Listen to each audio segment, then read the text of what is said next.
오늘은 요한복음 191번째 강해로 내가 주님을 사랑하는 줄 주님께서 아십니다. 이 말씀을 여러분들에게 증거해 드리겠습니다.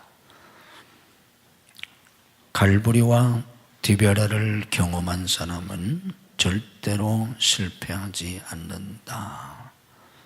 이런 말이 있습니다. 갈보리와 디베라를 경험한 사람은 절대로 실패하지 않는다. 무슨 뜻이겠습니까? 갈보리 십자가를 경험한 사람, 갈보리 십자가에서 피 흘려 죽으신 예수 그리스도를 분명하게 개인적으로 만난 사람, 그리고 또 하나 디베라를 경험한 사람. 그 디베라를 경험했다고 하는 것이 무엇인지 지금 우리가 몇 주간에 걸쳐서 말씀을 보고 있습니다. 부활하신 주님을 만나고도 다시 고향 갈릴리 바다, 디베라 바다에 가서 고기 잡으러 갔던 제자들.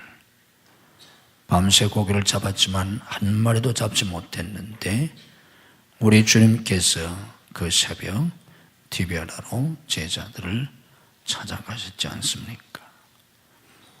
밤새 한 마리도 잡지 못한 그들에게 배 오른편에 그물을 던지라고 하셔서 큰 물고기 153마리나 되는 많은 고기를 잡게 하시고, 우리 주님께서 밤새 한 마리도 잡지 못했던 허기지고 허탈한 그런 제자들을 위해서 친히 아침을 준비하셔서 우리 주님의 손으로 숯불을 피우시고, 그리고 생선을 구우시고 떡을 구워서 제자들에게 먹여주신 주님. 조반 후에 주님께서 베드로와 얘기를 하십니다. 오늘 우리는 그 장면을 지난주부터 보고 있습니다. 내가 나를 사랑하느냐? 내가 이 사람들보다 나를 더 사랑하느냐? 하는 질문을 주님이 베드로에게 3번씩이나 하셨습니다. 그 질문에 베드로가 주여 그러하니이다. 주님 그렇습니다. 대답합니다. 그런데 주님 그러하니이다. 제가 주님을 사랑합니다.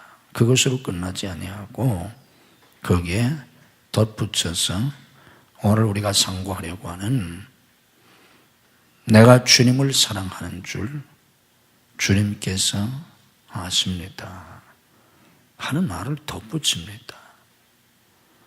내가 나를 사랑하느냐 하는 이 질문에 주여 그렇습니다 라고 끝났다면 우리가 더 생각할 이유가 없는데, 베드로는 거기에 내가 주님을 사랑하는 줄 주님께서 아십니다. 3번째 물으셨을 때는 3번씩이나 반복해서 주님이 질문하시니까 마음에 근심을 가지고 주님은 모든 것을 다 아시지 않습니까? 주님은 모든 것을 다 아시기 때문에 제가 주님을 사랑하는 줄 주님이 아십니다. 이렇게 아뢰입니다. 이 말씀 속에 담겨있는 의미가 뭘까? 우리가 분석하고 정리해 보면 이렇습니다. 저회 만찬석상에서 주님이 제자들에게 너희가 다 나를 버릴 것이라고 예고하셨습니다. 그때 모든 제자들이 주님을 버리지 않겠다고. 우리가 어떻게 주님을 버리느냐? 수제자였던 베드로는 다른 제자들이 다 주님을 버려도 전 주님을 버리지 않는다고. 제가 주님과 함께 죽을지언정 제가 주님을 버리지 않겠다고 고백합니다. 내가 오늘 닭이 2번 울기 전에 3번 나를 부인할 것이라고 주님께서 아주 구체적으로 말씀하셔도 베드로는 단호하게 나는 절대로 주님을 버리지 않는다고 고백했습니다. 그런데 주님 체포되시고 신문을 받으실 때 제자들 다 도망갔고, 그리고 장담했던 베드로도 3번씩이나, 그것도 계집종 앞에서도 맹세하고 저주하면서 주님을 부인합니다. 이 사건 이후에 물론 나중에 베드로는 심히 통곡합니다. 그리고 부활하신 주님을 제자들과 함께 만납니다. 그런 뒤에 베드로가 제자들을 데리고 디베라 바다로 고기 잡으러 왔는데, 그날 아침에 주님께서 또 디베라로 찾아오신 겁니다. 너무나 부끄럽고 너무나 죄송했을 텐데 황송하게도 주님이 친히 아침 식사를 준비해서 먹이시고, 그리고 식후에 베드로와 단둘이 얘기를 하게 되는데 얼마나 베드로의 마음이 조마조마하고 얼마나 죄송하고 부끄러웠겠습니까? 또 주님께서 무슨 말씀을 하시려고 하나 마음이 얼마나 힘들었겠습니까?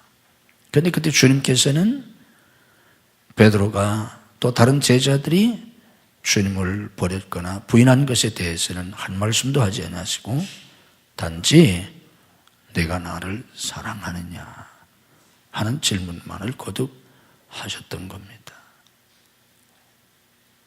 이 질문은 베드로의 실수나 베드로의 허물에 대해서 심하게 모질게 책망하시는 그런 질문보다도 사실은 더 힘든, 더 아픈 그런 질문이었을 겁니다. 그 질문의 의미가 뭔지 그건 지난 시간에 제가 설교를 해드렸습니다. 이 질문에 베드로가 놀랍게도 주님 그렇다고, 주여 그러하니다, 주님 그렇습니다, 영어로 하면 yes입니다. Yes, Lord. 주님 그렇습니다. 주님을 3번씩이나 부인했기 때문에 내가 나를 사랑하느냐? 다른 질문도 아닌 내가 나를 사랑하느냐? 내가 이 사람들보다 나를 더 사랑하느냐? 이런 질문을 했을 때 yes라고 대답하기가 참 어려웠을 텐데 놀랍게도 베드로는 그렇다고 대답합니다. 그런데 그것을 끝이 아니라 오늘 이 시간 우리가 상고하려고 하는 내가 주님을 사랑하는 줄 주님께서 아십니다. 이런 말을 덧붙입니다. 왜 주님께 이렇게 이 말을 덧붙였을까?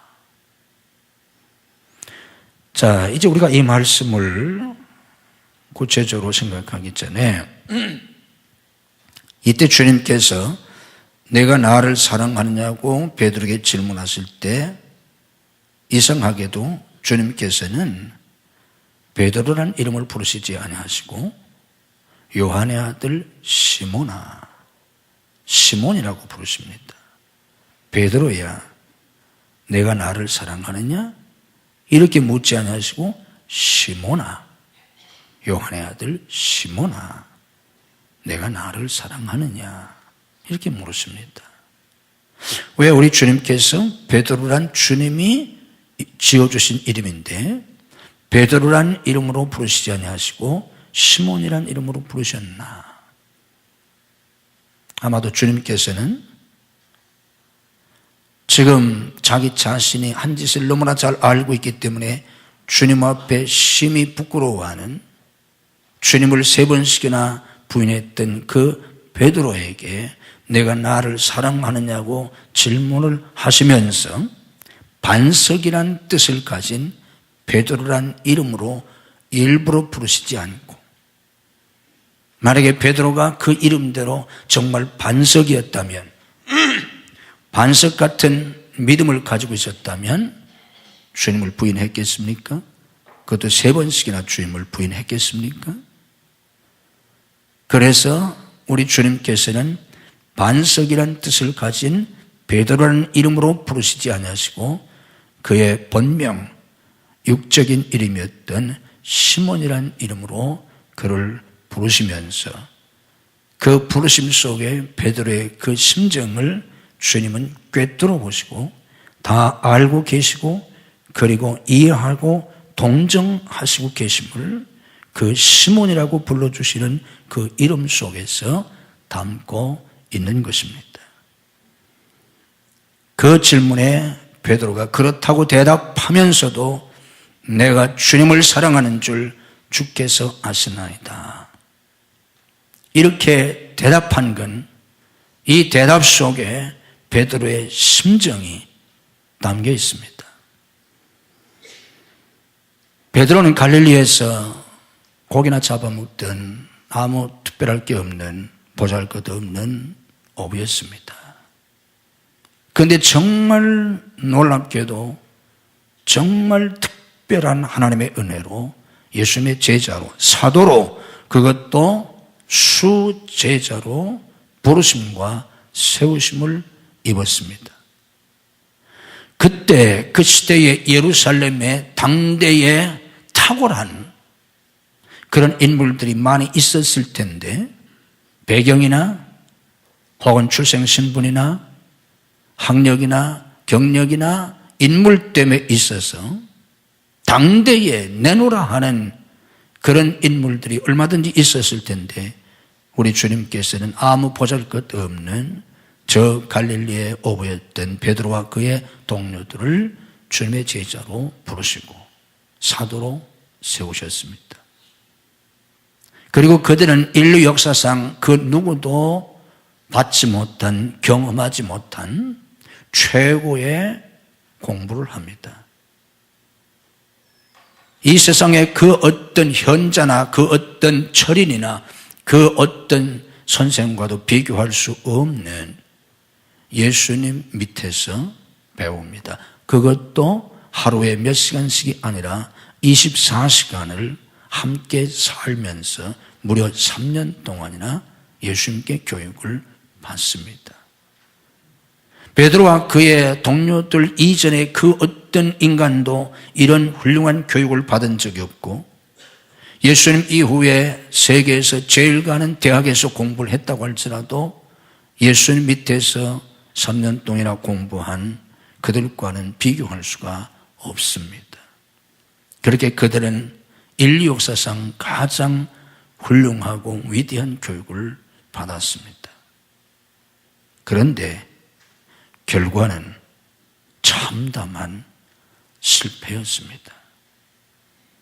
그들이 처음 예수님께 부르심을 받았을 때는 비록 그들의 출생이나 그들의 자람이나 그들의 가정이나 환경이 그럴 수밖에 없는 보잘것없는 그들이었다고 할지라도 적어도 예수님 밑에서 하나님의 아들이신 예수님,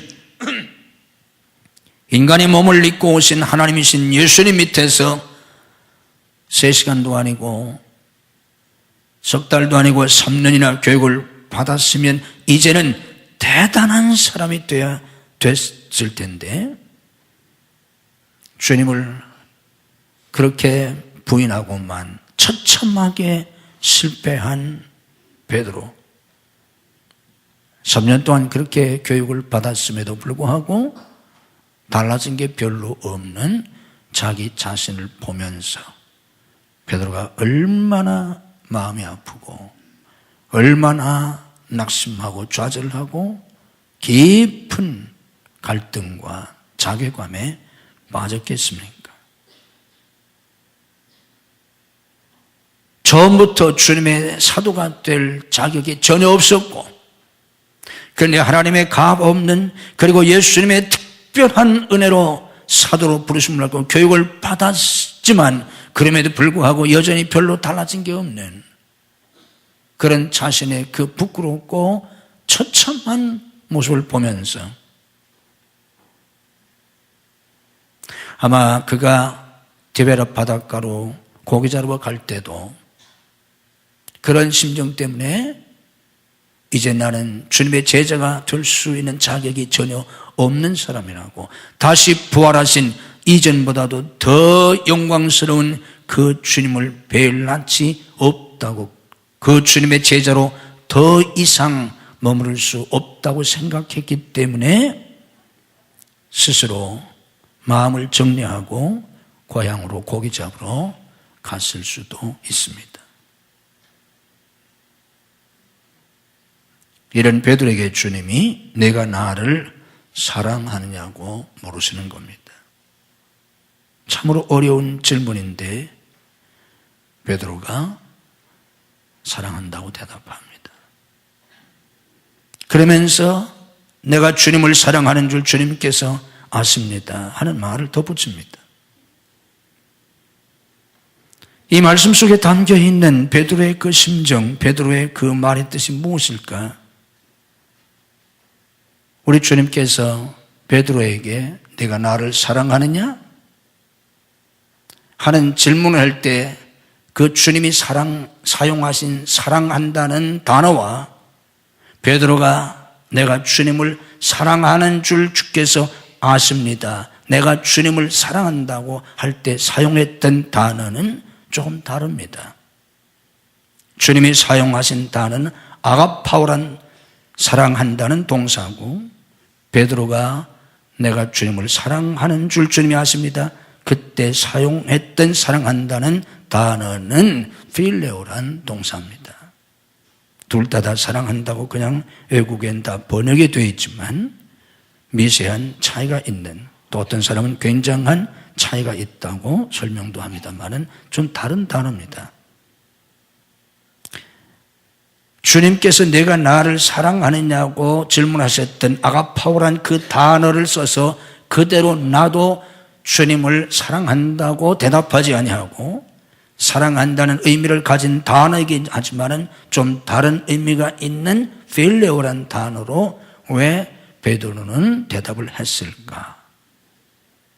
두 번이나 거듭 그렇게 하신 다음에 세 번째 가서 주님께서 내가 나를 사랑하느냐라고 물으실 때는 베드로가 대답했던 그 동사인 필레오란 단어로 주님이 물으십니다. 물론 베드로는 세 번 다 필레오란 단어로 대답을 합니다.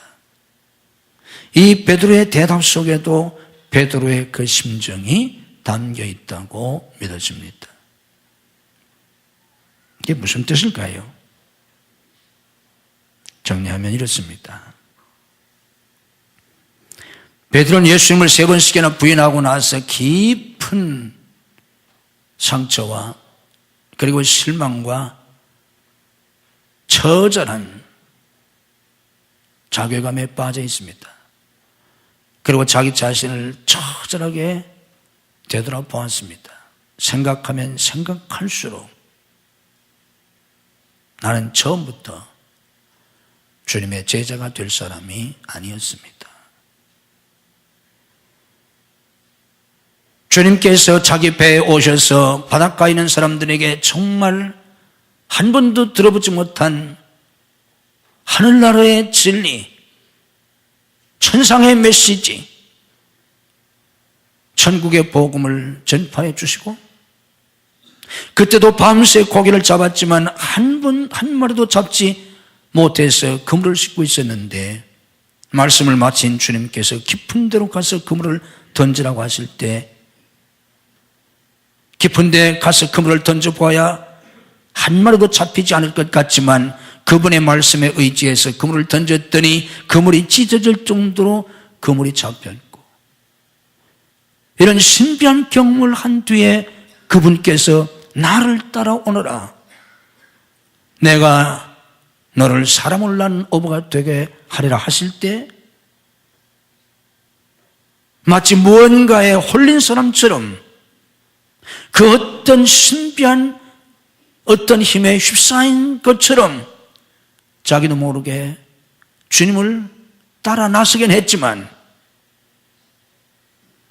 그래서 살같이 빠르게 꿈결같이 흘러가는 세월 속에서 그렇게 주님을 만났던 것이, 주님을 따라 나섰던 것이 엊그제 같은데 벌써 3년이라는 세월이 지났고, 예수님은 십자가를 지시고 부활하시고 그런 일련의 사건들이 지났는데 마지막 주님이 체포되시고 신문을 당하실 때 3번씩이나 주님을 모른다고 강력하게 부인했던 자기 자신을 되돌아보니 자기는 처음부터 사도가 될 자격이 전혀 없는, 아무 보잘것없고 배우지도 못했고 가진 것도 경험도 없는 그런 천한 어부에 불과했고, 그래서 주님이 자기를 특별히 사랑하셨고 또 자기를 특별히 수제자로 그렇게 세워주시고 사랑을 베푸셨지만 주님 밑에서 3년시간이나 함께 시간을 보내며 교육을 받았음에도 여전히 별로 달라진 게 없는, 역시 나는 주님의 제자가 되기에는 턱없이 부족한, 감히 주님의 사도가 될 수 없는 자기 자신을 뼈저리게 경험하면서 주님이 고향으로 가라고 하시지 않았지만 너는 내 제자가 될 자격이 없다고, 너 같은 놈은 다시는 내 앞에 나타나지 말라고 하시지 않았지만 그런 마음의 갈등과 고민과 아픔과 자괴감 속에서 그날도 스스로, 우리 한국 속담에 송주인은 솔잎은 먹고 산다는 말이 있는데 나는 어부에 지나지 않아. 난 주님의 제자가 될 자격이 전혀 없는 사람이야. 내가 처음부터 감히 내가 주님의 제자가 되겠다고 주님을 따라 나선 것부터가 말도 안 되는 일이었어. 나는 그런 사람이 아니야. 고작 저 갈릴리 해변에 어부에 지나지 않아. 그리고 디베라 바닷가로 갔을 겁니다. 이제는 다시는 주님을 뵐 낯이 없다고 생각했고, 이제는 주님을 뵐 수 없을 거라고 생각했고, 주님이 그런 자기를 찾아오시리라고는 전혀 기대도 꿈도 꾸지 않았었는데, 그날 새벽 동이 트기 전에 주님이 해변에 오셨고,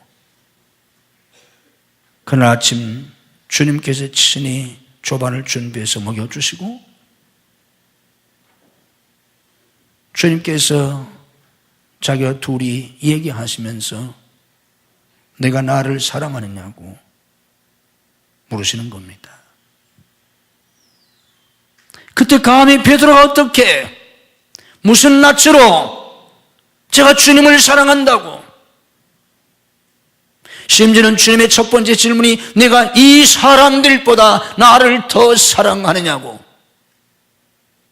이 사람들은 다 나를 버렸지만 이 사람들보다 나를 더 사랑하느냐고 물으실 때 자기도 똑같이 버렸는데, 이 다른 제자들보다 나은 게 자기가 하나도 없는 사람인데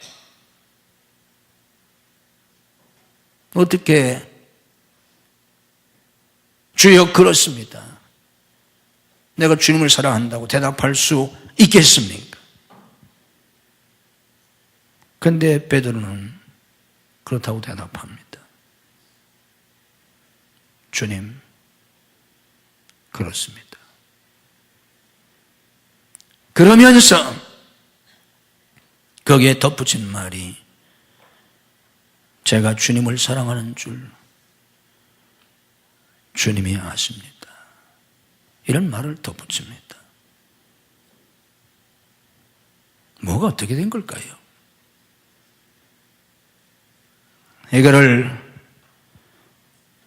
심층적으로 분석해서 다시 정리하면 이런 내용입니다. 앞에서 제가 자식의 설명을 드린 대로 베드로는 그런 하나님의 특별한 은혜로 부르심을 입고 세우심을 입고 영광스럽게도 날마다 기적의 연속인 그 주님과의 정말 꿈결 같은, 어떻게 시간이 지나고 어떻게 세월이 지났는지도 느끼지 못할 정도로 정말 황홀하고 신비하고 꿈결 같은 3년의 세월이 지나고 주님은 십자가를 지시고 부활하시고 그러셨는데 베드로는 이전과 크게 달라진 것도 없고 주님의 사도로 위대한 사도로 죽음을 불사하고 주님을 따를 수 있는 그런 용기도 그런 능력도 베드로에겐 없었고 그래서 정말 부끄럽게도 도망갔고 주님을 모른다고 부인했지만 그런데 지금 베드로에게는 달라진 게 있습니다. 여기까지가 부정할 수 없는 사실인데 그런데 그럼에도 불구하고 내가 나를 사랑하느냐, 내가 이 사람들보다 나를 사랑하느냐고 1대1로 주님이 질문하실 때 주님 그렇다고 대답할 수 있었던 건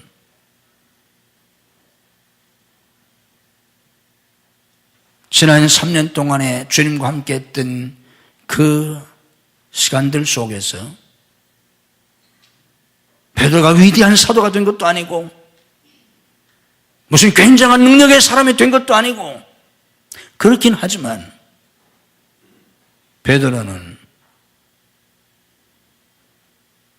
자기를 사랑하시는 주님의 사랑을 깨닫게 됐고 저 보잘것없는 어촌 갈릴리 해변에서 조상 대대로 고기나 잡아먹고 그럭저럭 연명하면서 살아가던 그 베드로를 이 세상 누가 인정했겠습니까? 존경했겠습니까? 누가 특별한 사람으로 그를 여겨주었거나 그의 미래를 기대했겠습니까? 가난에 시달리면서 하루하루 그렇게 살아가면서 그 누구도 자기를 거들떠 본 사람도 없고 그 누구도 자기를 특별 대우해 준 사람도 없고 그 누구도 자기를 헌신적으로 사랑해 준 사람도 없고 그 누구 한 사람도 자기의 미래에 대해서 비전을 주거나 기대를 가졌던 사람이 없는데 감히 하나님의 아들이신 예수님, 인간의 몸을 입고 오신 하나님이신 그분이 정말 보잘것없는 무지렁이 같은 자기를 그렇게 사랑해 주신 그 사랑을 베드로는 그래도 깊이 깨달았던 겁니다. 그래서 그걸 베드로가 깊이 알고 있기 때문에 베드로는 주님 앞에 너무 죄송하고 부끄럽고 그래서 닭의 울음소리를 듣고 그렇게 통곡했고 지금도 주님께 너무 죄송해서 다시는 주님을 뵐 면목이 없어서 스스로 고향으로 돌아가서 고기나 잡겠다고 디베라 바닷가로 간 겁니다. 그러나 주님께서 내가 나를 사랑하냐고 질문할 때 주님 그렇습니다 라고 대답할 수 있었던 것은 그렇게 주님의 사랑을 받고 그렇게 교육을 받고 그런 시간이 지났음에도 불구하고 여전히 보잘것없는 정말 자격 없는 부르심을 입었을 때도 자격이 없었고 지난 그런 세월이 지났음에도 불구하고 여전히 이 모양 이 꼴인 무능력하고 정말 형편은 자기 모습이지만 그러나 주님의 그 사랑을 받고 나서 베드로는 주님을 사랑하게 되었고 그렇다고 해서 내가 주님이 나를 사랑하신 것처럼 그렇게 내가 주님을 사랑하지는 못하지만 그래도 내 마음속에 주님을 사랑하는 마음이 있고 이제는 내 인생에서 예수님 없는 삶을 생각할 수 없는 내 인생의 의미나 내 인생의 목적이나 가치관이나 내 인생의 영광이나 행복 등등 그 어느 것도 이제는 예수님 없이는 생각할 수 없는, 그래서 예수님이 부끄러워서 스스로 예수님을 뵐 낯이 없어서 스스로 예수님을 등지고 고향에 가서 티베라 바닷가에서 고기나 잡아먹겠다고, 그랬더니 다른 동료들도 우리도 가겠다고 따라가서 함께 그물을 던졌지만 밤새 그물을 던지는 베드로가 제정신으로 그물을 던졌을까요? 밤새도록 동료들과 함께 디베라 바닷가에 그물을 던지고 있지만 아마 베드로는 정신 나간 사람처럼 그냥 수십 년 동안 하던 습관대로 그냥 그물을 던졌을 겁니다. 그의 생각은 주님에게서 지금 멀리 떠나왔지만 다시는 주님을 뵐 낯이 없어서 스스로 주님을 등지고 와 있지만 이제는 다시는 주님을 뵐 수 없을 거라고, 주님 앞에 나갈 수도 없고 주님을 뵐 수 없을 거라고, 주님을 떠나서 이제 나는 이렇게 살다가 죽으리라고 생각하고 왔지만 그럴수록 그 마음속에서는 주님을 떨쳐버릴 수도 없고 주님에게서 멀리 떨어질수록 주님이 더 그립고 저 디베라 바닷가에 그물을 던지면서도 손은 그냥 그물을 습관적으로 던지고 있지만 옛날 여기에서 주님의 부르심을 받던 그날부터 지난 3년 동안 주님과 함께 했던 그 모든 세월 그 사건들이 주마등처럼 영화 필름처럼 자기 속에서 생생하게 또렷하게 더 기억되면서 자기 마음속에 자기 머릿속에는 주님이 여기 계신 것처럼 느껴지는, 이제는 주님 없는 자기 인생을 상상도 할 수 없는 그런 생각 속에서 그냥 밤새 그물을 던졌는데 놀랍게도 정말 꿈같이 그 주님이 디베라 바닷가에 나타나셨던 겁니다. 그러면서 내가 나를 사랑하느냐고 물었습니다. 차라리 네가 왜 그런 짓을 했느냐고, 왜 살아답지 못하게 지난 3년 동안 나한테 배운 게 고작 그것뿐이냐고 주님께서 냉정하게 가혹하게 정말 심하게 책망하시고 정말 아이들처럼 매라도 심하게 때리신다면 정말 마음이 후련하기라도 할 텐데 자기의 실수와 허물에 대해서 한 말씀도 하지 아니하시고 내가 나를 사랑하느냐, 정말 심한 매질을 당하는 것보다도 더 마음이 아픈, 더 죄송한, 정말 빗으로 마음을 찌르는 것 같은 그런 주님의 질문이지만 감히 주님을 부인했던, 3번씩이나 주님을 부인했던 그 더러운 입술로 내가 주님을 사랑한다고 3번씩이나 대답할 수 있는 자격이 전혀 없지만 그럼에도 불구하고 내가 주님을 만난 이후 지난 3년 동안 주님과 함께 살면서 주님의 그 사랑이 너무 고마웠고 내가 주님이 나를 사랑하는 것만큼 주님을 사랑하지는 못하지만 그래도 내가 주님을 사랑하는 마음이, 내가 주님을 부인했을 망정 내가 지금도 주님을 사랑하는 마음이 있기 때문에 주님을 떠나고 싶어도 내 마음속에서는 주님이 떠날 수가 없고 주님 없는 인생은 이제 생각도 할 수 없는 그런 자기의 마음이고 변화된 자기 인생이기 때문에 부끄럽고 죄송하지만 주님 그 하나에다 대답할 수 있었고, 그러면서도 이 내 마음을, 내 심정이 어떤지 주님이 너무나 잘 아시지 않습니까? 그런 고백을 드렸던 겁니다. 그때 주님께서는 내 어린 양을 먹이라고, 내 양을 치라고, 내 양을 먹이라고 이 베드로에게 다시 사명을 주십니다. 사도직을 회복시켜 주십니다. 네가 부족함에도, 내가 실수했음에도, 실패했음에도 불구하고 나도 내 마음을 안다. 내 양을 먹이라. 사도직을 잘 감당해라. 그러면서 그 뒤에 주님께서 말씀하십니다. 그게 누가복음 24장 49절 그리고 사도행전 1장 4절 이하에 나와 있는 얘기인데, 우리가 잘 아는 것처럼 예루살렘을 떠나지 말고 위로부터 능력을 입을 때까지, 약속하신 성령을 세례받을 때까지 머물러 있어라. 성령이 내게 임하시면 권능을 받는다. 그러면 내가 예루살렘과 온 유대와 사마리아와 땅 끝까지 이르러 내 증인이 되게 된다.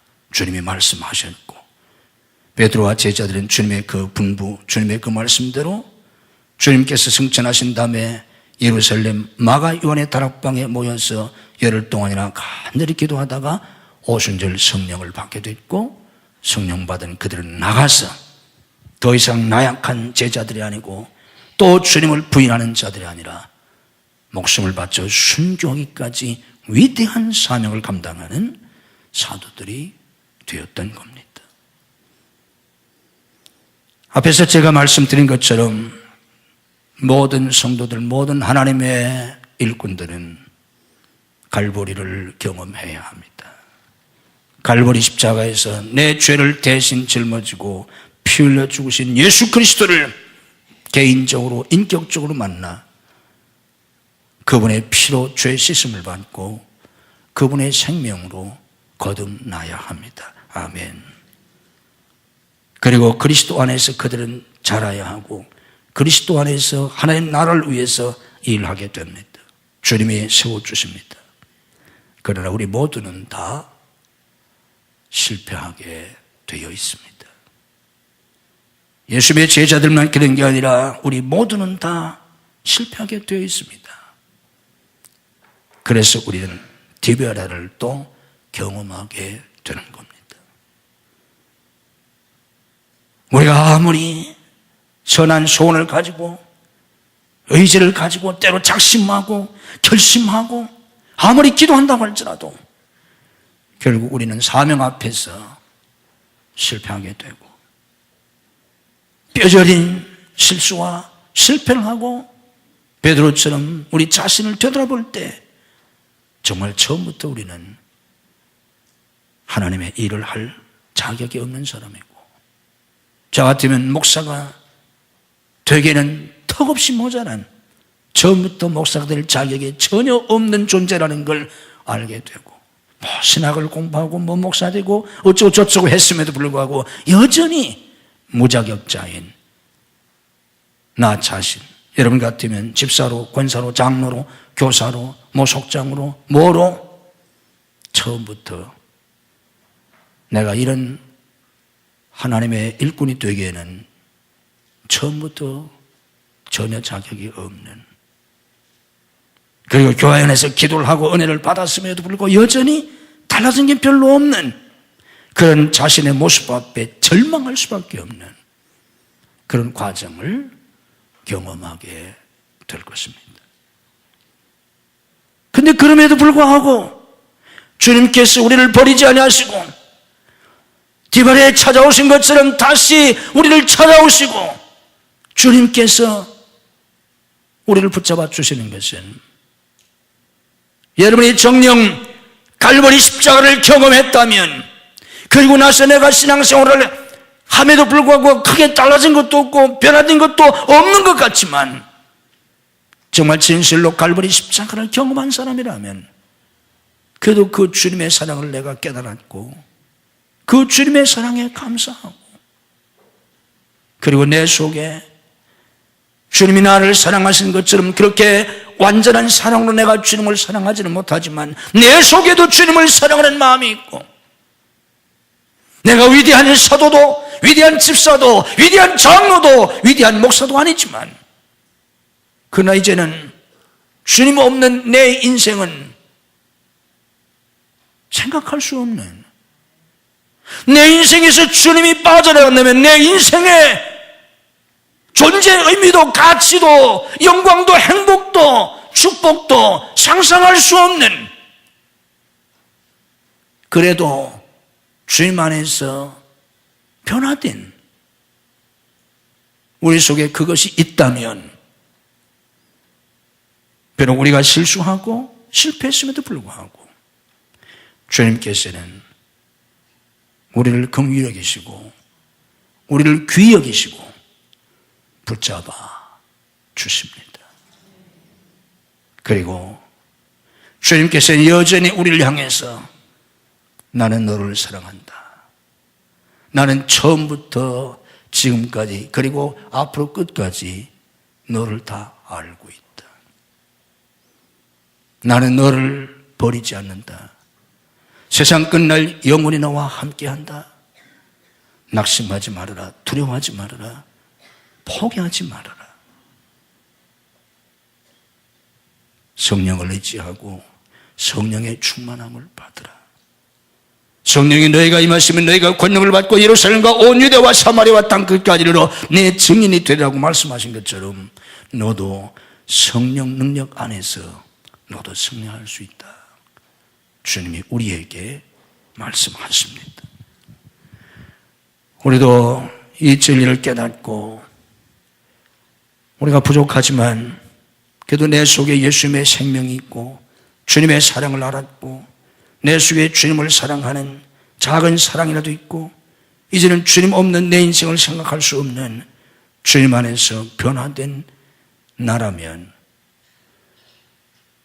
더욱 주님을 의지하고 더욱 성령을 의지하고 날마다 때마다 순간순간마다 성령님 의지하고 성령의 충만함을 받아서 마지막까지 승리할 수 있는 주님의 제자들이 마지막엔 순교하면서 다 위대한 사도의 사명을 감당했던 것처럼 우리에게 주신 사명을 잘 감당할 수 있는 저와 여러분 모두가 되셔야 합니다. 이것이 디베랴에서 베드로에게 하신 주님의 말씀이고 베드로가 경험한 디베랴의 경험이고 이 사건이 위대한 순교자 베드로를 낳게 한 전환점이 되었습니다. 이런 은혜가 오늘 저와 여러분 모두에게 함께 하시기를 주님의 이름으로 축복합니다. 기도하겠습니다. 갈보리 십자가에서 우리의 죄를 대신 다 짊어지시고 피 흘려 죽어주신 예수님,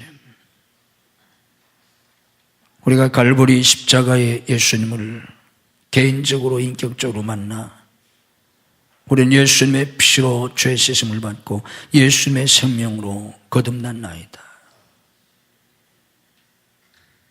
거듭난 저희들을 주님은 한 번도 떠나지 않으시고 늘 함께 하시고 저희들을 지켜주셨고 저희들을 가르쳐 주셨고 저희들에게 영광스럽게도 귀한 직임을 주시고 직분을 주시고 사명을 주셨나이다.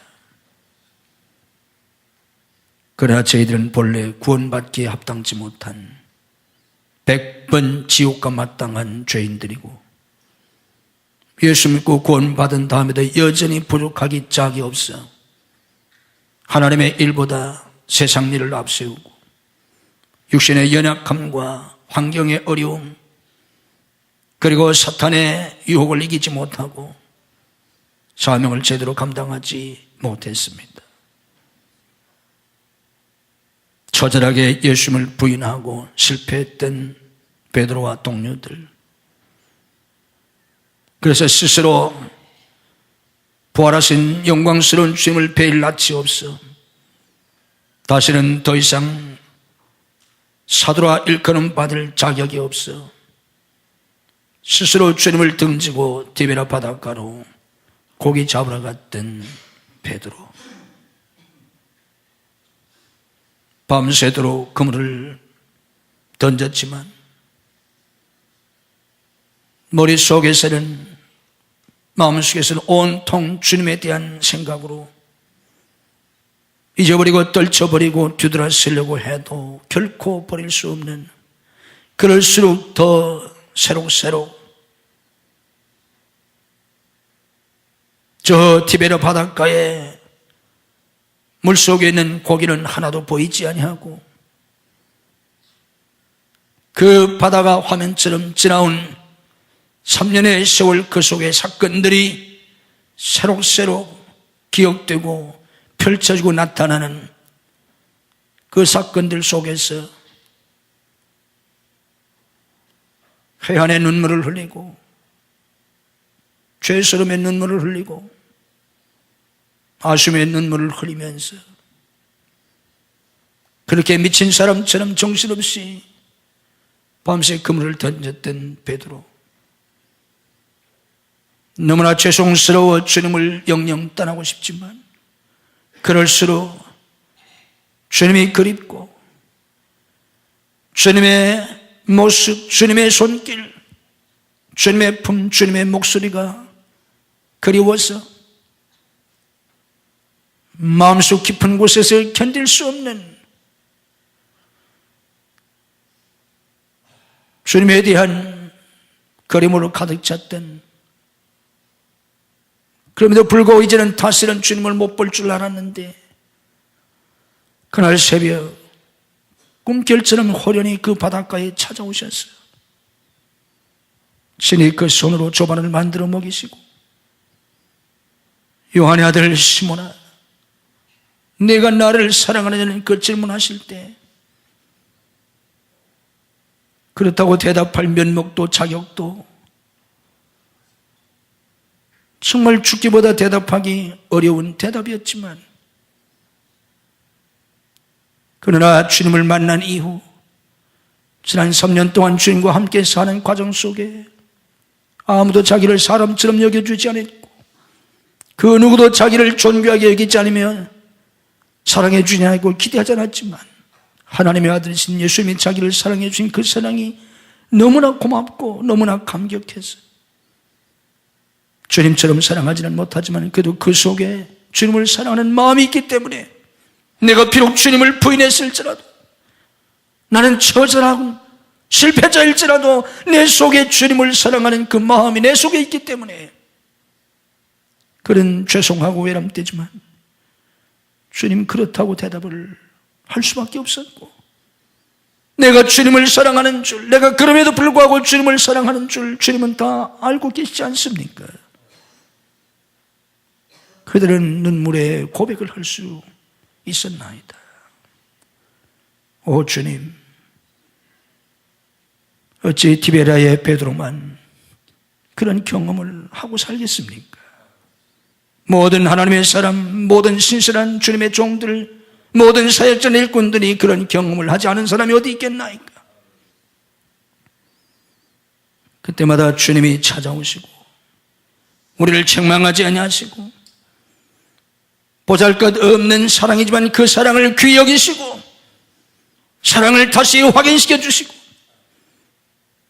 주님을 분했던 내 입술로 주님을 사랑한다고 고백하게 하시고 사명을 회복시켜 주시고 거룩한 직분을 회복시켜 주시고 성령의 충만함을 받아 그 사명을 잘 감당하라고 당부하시고 격려하시며 성령의 능력으로 승리하게 하시는 하나님의 역사를 오늘 저희들이 깊이 깨닫기를 원합니다. 디베레스의 제자를 만나시고 그들에게 오순절날 성령을 부어주셔서 모두 다 순교하기까지 승리하는 위대한 사도들이 실제로 되었던 것처럼 디베라의 참담한 아픔을 경험하는 저희들이 오직 성령님을 의지하고 보혜사 성령님의 절대적인 능력 가운데 우리 모두도 다 승리할 수 있도록 주님의 은혜를 베풀어 주시옵소서. 성령께서 머리 모여 안수하셔서 말씀 속에 감추인 비밀을 깨닫게 하시고 하늘의 진리를 깨닫게 하시고 하늘의 신령한 은혜와 은사로 오늘 또 새로 새 힘을 얻게 하시옵소서. 믿음으로 가슴에 손을 얹습니다. 상처받은 마음, 실망한 마음, 아픈 마음, 죄송한 마음, 괴로운 마음, 정말 주님 앞에 사랑한다고 감히 고백할 수 없으면서도 주님을 사랑한다고 고백할 수밖에 없는 우리의 심령을 주님께서 피 묻은 손으로 안수하시고 우리 모두의 죄악을 사하시고 우리의 심령을 씻어주시고 우리의 모든 상처를 치유하시고 성령으로 채워주시기를 원합니다. 우리에겐 주님밖에 없습니다. 주님을 떠난 우리의 인생은 상상할 수도 없습니다. 우리가 부족함에도 연약함에도 실수하고 허물과 죄가 있음에도 불구하고 우리는 주님 없이는 살 수 없는 저희들임을 고백합니다. 더욱 주님을 의지하게 하시고 우리의 연약함을 처절하게 느낄수록 자기 자신을 더욱 부인하고 오직 성령을 의지하고 성령의 충만함 속에 주님을 더욱 사랑하며 주님을 기쁘시게 하며 주님의 뜻을 잘 감당할 수 있는 종들이 될 수 있도록 저희들을 축복해 주시옵소서. 주님의 보혈로 저희들을 씻으시고 덮어 주옵소서. 하나님의 빛으로 저희들을 감싸 주시옵소서. 천군 천사로 저희들을 달리삼아 지켜 주시옵소서. 오늘 또 우리의 병들고 약한 영혼과 마음과 육신을 치유해 주옵소서. 믿음으로 아픈 곳에 손을 얹습니다. 아픈 가족들을 대신해서 손을 얹습니다. 주님의 능력으로 오늘 또 우리를 치유해 주시옵소서. 내가 나사렛 예수 그리스도 이름으로 명하노니 우리 우리 가족들을 괴롭히는 모든 병만은 다 물러갈지어다. 예수님의 이름으로 치유될지어다. 예수님의 이름으로 건강이 회복될지어다. 예수님의 이름으로 새 힘을 얻을지어다. 주님의 능력이 우리의 병들고 약한 몸에 들어가게 하시옵소서. 예수님의 치유의 능력이 들어갈지어다. 예수님의 생명의 능력이 들어갈지어다. 기적을 베풀어 주시옵소서. 가정마다 속히 인가우도 지켜주시고 하나님의 축복 속에 하나님을 잘 섬기며 복받고 쓰임받는 가정들이 되게 해 주옵소서. 우리의 자녀들을 책임지시고 양육해 주셔서 하나님 앞에 세움받고 쓰임받는 우리의 자녀들이 되게 해 주시옵소서. 우리 자녀들의 앞길을 열어 주시옵소서. 학업의 문을 여시고 진학의 문을 열어 주시옵소서. 유학의 문을 열어 주시옵소서. 취업의 문을 여시고 사업의 문을 열어 주시옵소서. 결혼의 문을 여시고 태의 문을 열어 주시옵소서. 사역의 문을 열어 주시옵소서. 예수님의 이름으로 우리 자녀들에게 열릴지어다. 역사해 주시옵소서. 성도의 직장과 사업을 축복해 주옵소서. 형통하고 창대케 되게 하옵소서. 주와 복음 세계 선교를 위해서 쓰임받게 해 주시옵소서. 우리의 사역에 풍성한 열매가 맺히도록 때마다 성령님 인지하셔서 역사해 주시옵소서. 아버지 앞에 예배하는 모든 성도를 축복해 주옵소서. 아버지 앞에 믿음으로 예물을 드립니다. 11조를 드리고 감사헌금, 선균금, 구제헌금, 건축헌금, 해외 성전 건축헌금을 드립니다. 주께서 받으시고 하늘과 땅의 복으로 금세와 내세의 복으로 자리와 후손의 복으로 삶의 형통함으로 사역의 풍성한 열매로 믿음의 명문가를 이루도록 은혜와 복을 넘치게 부어 주시옵소서. 오늘 병상에서 나오지 못한 성도를 찾아가셔서 능력의 손으로 일으켜 주시옵소서. 출타주는 성도들, 해외 나가는 가족들, 군문에 나가는 아들들, 유학생들을 지키시고 축복해 주옵소서. 이 한 주도 주님이 주시는 은혜와 축복이 넘치는 복된 한 주간이 되게 해 주옵소서. 예수님 이름으로 축복 기도하옵나이다. 아멘.